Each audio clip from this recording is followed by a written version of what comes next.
Hello students, in today's lecture we are going to study about the refraction at a spherical surface. In this topic we choose a spherical surface, and choosing in this case a concave surface, as you can see in the figure. Here this is the center of the curvature of the spherical surface, and a point object is placed at a distance s from the vertex. From here to here, this distance is represented by s, which is the object distance, and we have chosen a point object which is placed at the front of the spherical interface. And let two rays are emanating from the point object towards the spherical surface. The first one is going along the optical axis, and after passing through the spherical surface it goes straight. There is no deflection or deviation of the ray. And the second ray, which is falling on the spherical surface at any arbitrary point P, let that ray is falling at this point P, and it makes angle θ1 with the normal at point P. Remember, the normal at any arbitrary point is such that that will be passing through C, the center of curvature. So the angle of this incident ray, which is striking at point P, it makes an angle θ1 with the normal. So after passing to the other side of the spherical interface, it bends towards the normal. Let's say here we choose that towards the left at the front of the interface the refractive index is n1, while the refractive index on the other hand is n2.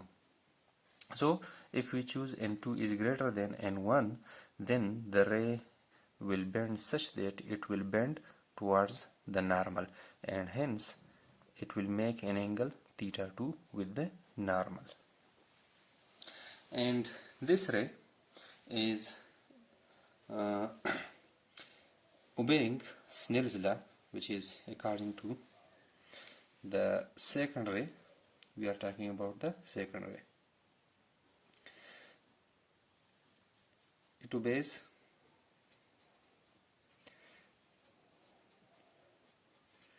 the second ray is obeying Snell's law at point P. That means that n1 sine of θ1 is equal to n2 sine of θ2. This is equation number first.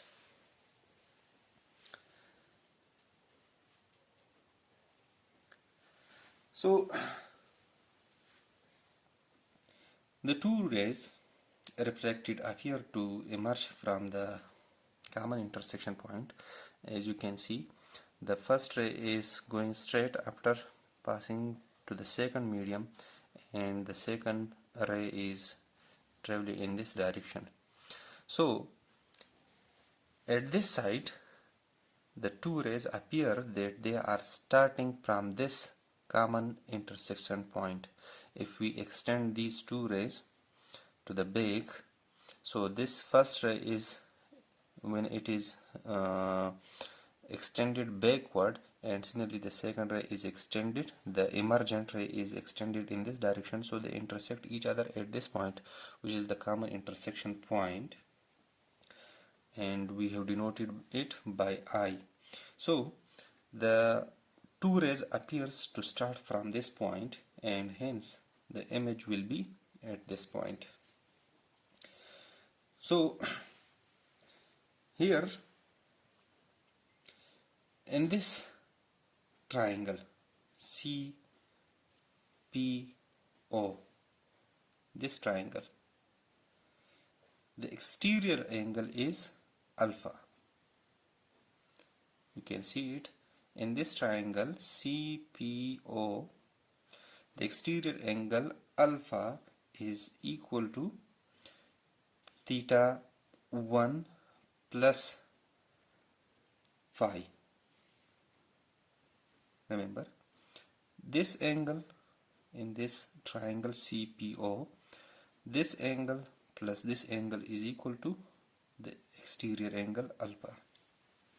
So in triangle CPO, the exterior angle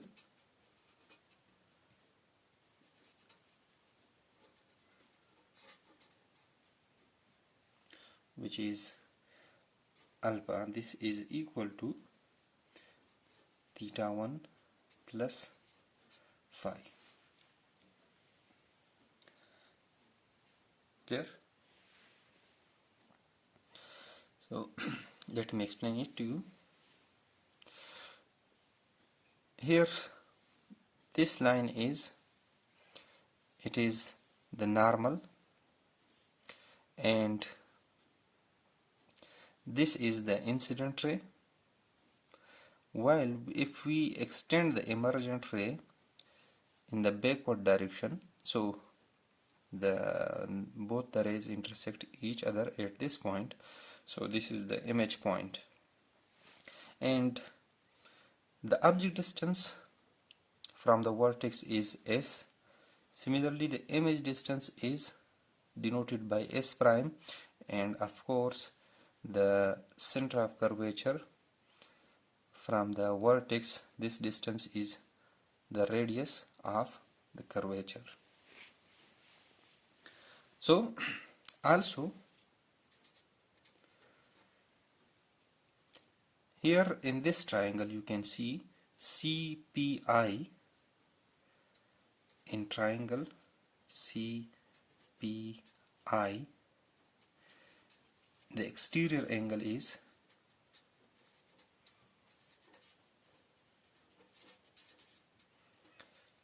alpha prime, and that is equal to theta 2 plus phi.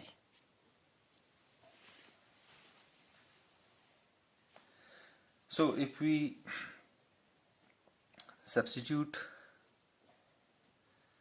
theta 1 and theta 2 from these two relations in equation number 1, so we will get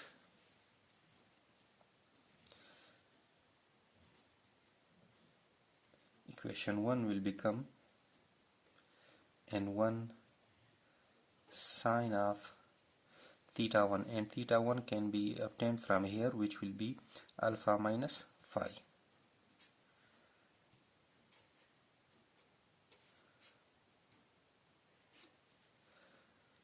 Which is equal to n2 sine of theta 2. Theta 2 is alpha prime minus phi.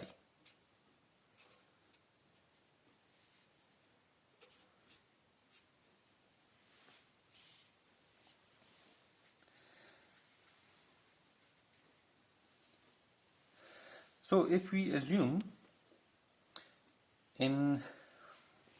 for paraxial rays, this means that if we assume that if this alpha angle is very small, this means that when this alpha is very small, then this h will be very small, and this qv distance will be negligible almost. So far, if we assume approximating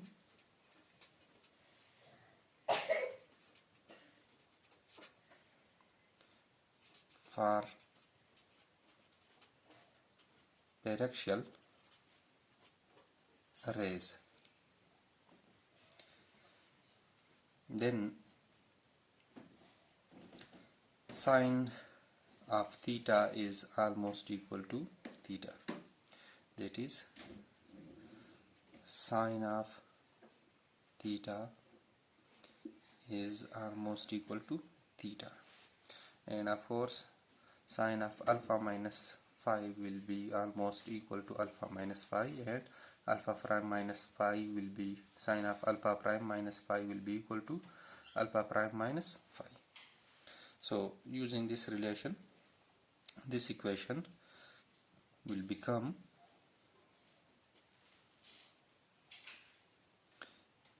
n1 alpha minus phi, which is equal to n2 alpha prime minus phi. That this is equation number 2.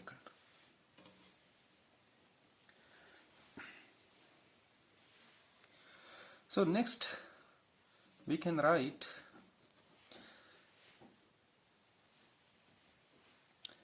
the tangents for these angles from the given figure,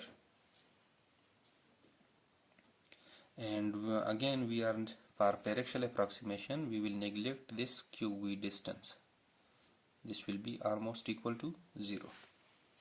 So next, writing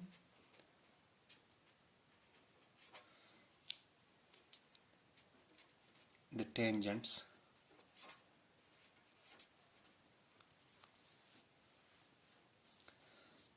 for the angles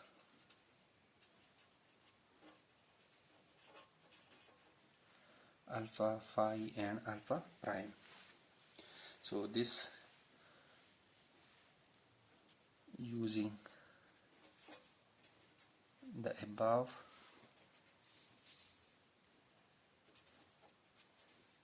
figure, so this will be n1 into, that is for paraxial approximation, almost, let me write it here,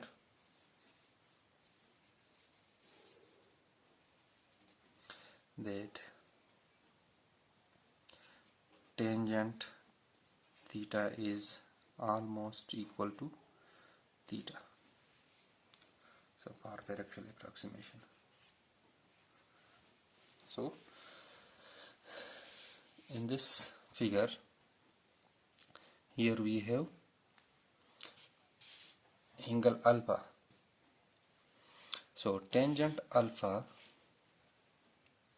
can be written as, this is PQ side upon OQ, and again we are neglecting this QV distance, this goes to be 0, so this will be PQ upon OQ, and OQ is almost equal to OV, so this will be H upon S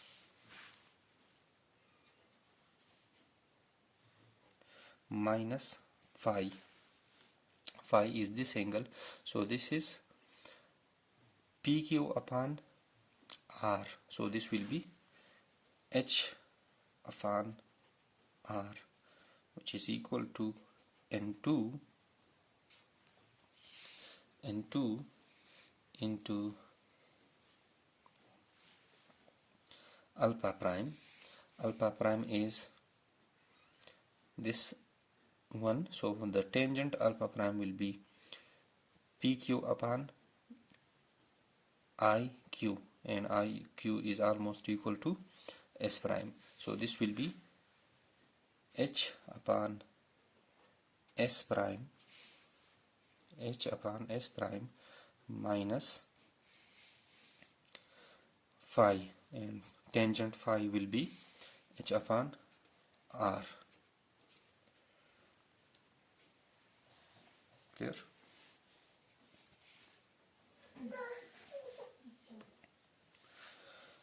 R, we can write it as simply H will be cancelled to both sides, and it will become N1 upon S minus, if we bring this term to the left side, it will become N2 upon S prime. This will be equal to, when this term is brought to the right, it will become positive, so it will be N1 minus N2 upon R. This is equation number 3. So employing the same convention is introduced for the mirrors, that is positive distances for real objects and images and negative distances for virtual objects and images.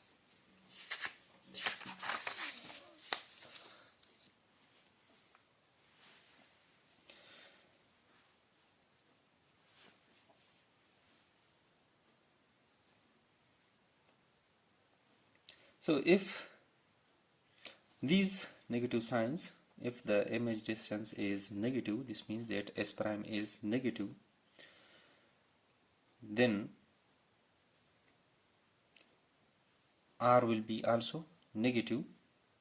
And if these negative signs are understood to apply to these quantities for the case of the given figure, for the given situation, here this distance is actually to the left side, S prime will be negative in the current situation, and also R will be negative. Remember that all the distances are measured from the V. Clear?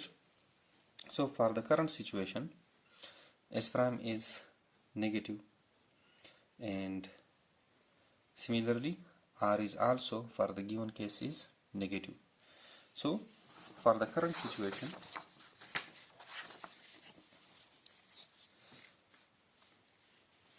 as S prime is negative and R is also negative, this means that the image is virtual in the current situation.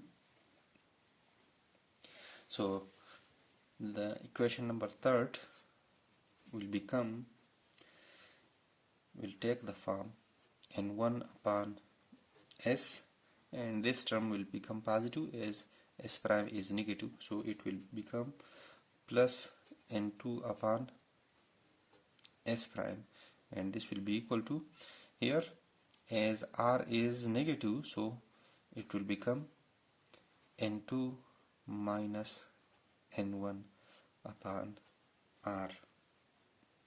So this is equation number 4, which is a general form of the refraction equation. It is the general form of refraction.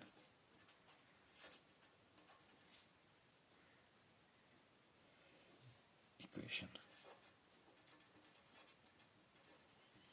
So this is the equation which is for the refraction from a spherical surface. We should note that here S prime will be positive for the real objects and images, and negative will be for the virtual objects and images respectively, and R is positive for convex surface and negative for concave surface. So if in this equation, if R goes to infinity, so the spherical surface will become a plane surface. So if for plane surface R will tend to infinity. So equation 4 will take the form that this will be n1 upon s plus n2 upon s prime, which is equal to 0, or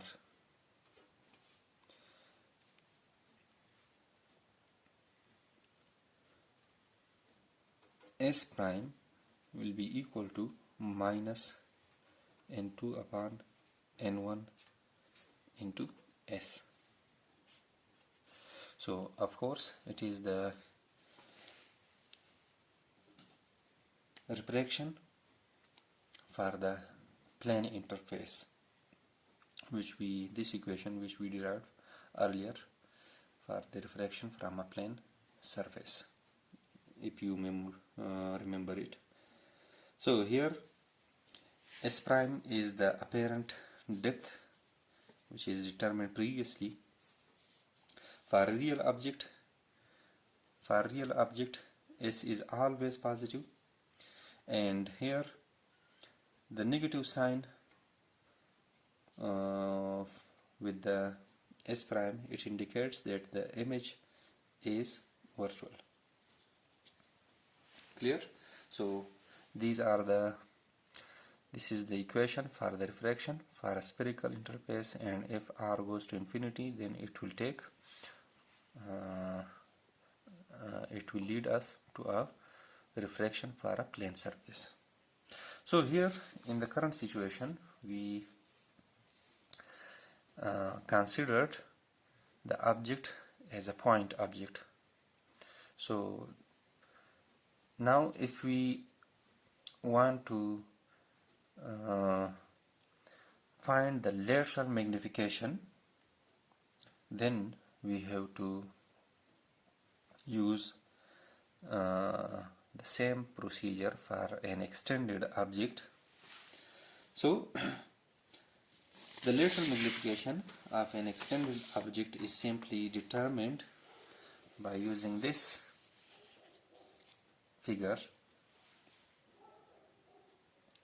Here we considered an extended object which has height HO and which is placed at the front of, let's say, a convex surface, and it is kept at a distance s from the surface. Let two rays are emanating from the head of the object. The first one is along the center of the curvature, so it will go straight when it enters to the second medium. Here the refractive index at this side is n1 and the refractive index at the right is n2, let's suppose. So, and the second ray, which is incident at the vertex and makes an angle θ1, and after passing to the other side of the spherical surface, so it bends towards the optical axis and makes an angle θ2. So both the rays intersect each other and an image is formed here which has height hi. So the image is here at this point. So the second ray,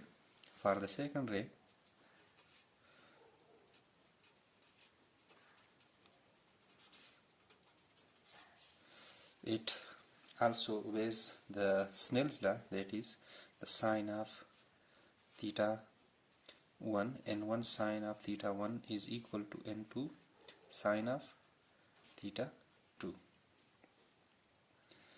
And for small angle approximations, that means that for paraxial rays using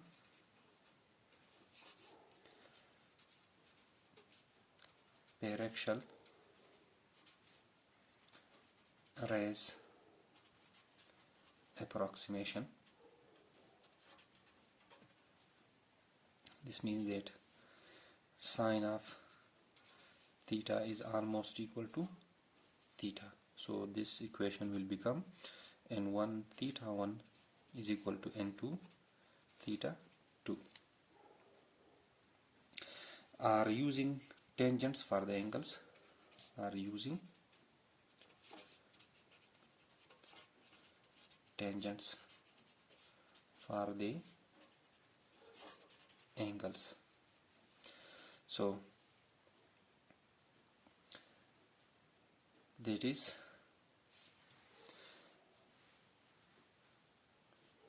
tangent theta is almost equal to theta. So if I, for Paraxial approximation, if I write this equation will take the form n1 tangent theta 1 equals to n2 tangent theta 2, and from the above figure tangent theta 1 will be equal to h0 upon s. So this will become n1 into ho upon s, which is equal to n2 into tangent theta 2, which is hi upon s prime.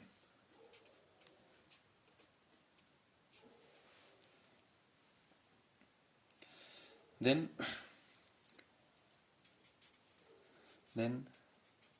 the lateral magnification is then m is equal to hi upon ho, and from here hi upon ho, that will be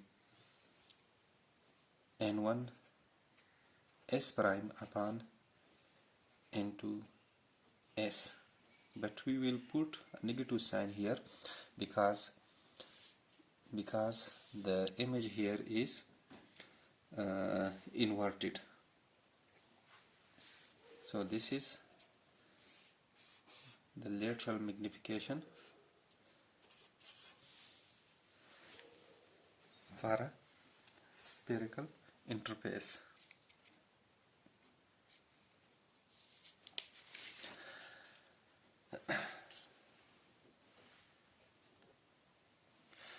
And for the case of plane refracting surface,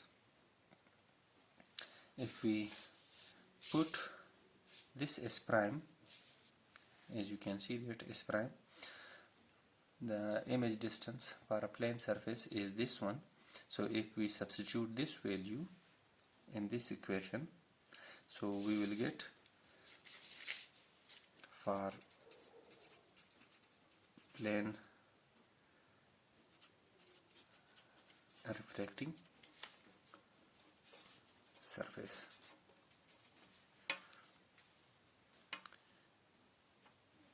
using equation 5, m will be equal to 1.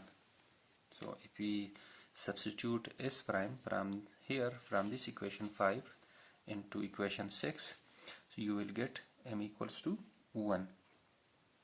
Thus the image formed by plane refracting surface have the same lateral dimension and orientation as the object. This means that the image is always of the same size and of the same orientation as the object for a plane surface. So I hope you have understand today's lecture. So